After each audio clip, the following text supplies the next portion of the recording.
তৃণমূল মানে চোরামূল, তোলামূল, ধর্ষকদের পার্টি, মৌলবাদী জঙ্গিদের পার্টি, কাজাহারের পার্টি, সামাদের পার্টি, সুফিয়ানের পার্টি, শামসুলের পার্টি। ওই প্রার্থীর নাম আমি প্রচার করছি না, কারণ চেনেই না কেউ তাকে। তৃতীয় নামটি আছে, তৃতীয় কি চতুর্থ আমি জানি না, সিরিয়াল বলা ঠিক হবে না। সিপিআই এর শান্তিগিরি রয়েছেন, কাস্তে ধানের শীষ। প্রথম 3 দিন সিপিএম এর লোকেরা সিপিআই এর সঙ্গে ঘুরছিল। এখন সিপিএম এর কিছু লোক, যদিও সিপিএম এর বহু লোক আমাকে এবারে সাপোর্ট করছে, আমি কৃতজ্ঞ তাদের কাছে। কারণ সিপিএম এখানে পীর সাহেবের পার্টিকে সাপোর্ট করছে। শেখ শবে মিরাজ প্রথম 3 দিন সিপিআই এর সঙ্গে ঘুরছিল, এখন সিপিএম পীর সাহেবের পার্টি আইএসএফ এর সঙ্গে ঘুরছে। আরেকজন আছে কংগ্রেসের, কলকাতা থেকে এসেছেন, জাহিরেতুল ইসলাম। আপনারা নন্দীগ্রামের লোক বলুন তো, বিজেপি যখন সরকার তৈরি করছে, এই প্রার্থীগুলোর মধ্যে কাকে পাঠালে নন্দীগ্রামের মানুষের উন্নয়ন, শান্তি, বিকাশ, প্রগতি, সার্বিকভাবে আমাদের রাজ্যের লাভ হবে? বিচারের ভার আপনাদের।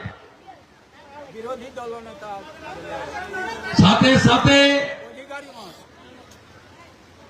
সাথে আপনারা, আমি তো আশা করেছিলাম মমতা ব্যানার্জি এখানে লড়বেন। তিনি গতবারে হেরে যাওয়ার পরে 5 বছর ধরে মিথ্যা কথা বলেছেন। নন্দীগ্রামের লোককে শাস্তি দেওয়ার জন্য আমার আনা এশিয়ান ডেভেলপমেন্ট ব্যাংকের টাকায় জলের পাইপগুলো বেছাতে দেননি, যাতে নন্দীগ্রামের লোক জল না খায়। সঞ্জয় দিনদারা যখন বাড়িতে প্রচারে আসবে না, প্রথমে ডেকে জিজ্ঞেস করবেন তো, ভাই জলটাকে শুধু বিজেপি খেত না জলটা শুধু হিন্দুরাই খেত? তৃণমূলের লোক বা সব ধর্মের লোক কি জল পেত না?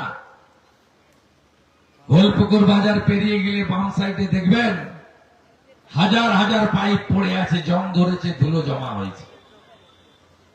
হরিপুর বাস স্ট্যান্ড পেরিয়ে গেলে ডান দিকে কৃষি ফার্মে দেখবেন এত পাইপ পড়ে আছে ডাই হয়ে।